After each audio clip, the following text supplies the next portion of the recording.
سلام دوستان، امروز با یه ویدیو جدید اومدیم. اگر شما هم میخواید که برنامه هاتون در روی صفحه اینطوری وایسه تا آخر ویدیو با من همراه باشید. برنامه دان لانچر رو نصب میکنید. بعد وقتی که داخل شدید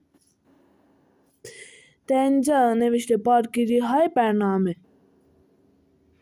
بعد اینجا تیک رو میزنیم و ما وای میسیم تا برنامه هم بارگیری شوند. حالا اینطوری میاره. بعد اینجا در برنامه دان لانچر وارد میشیم. اینجا نوشته سبک لانچر. میزنیم. حالت هولوگرافیک رو انتخاب میکنیم و پس از خروج دوباره برنامه دان لانچر رو میزنیم و برنامه ها شما به این شکل میشود.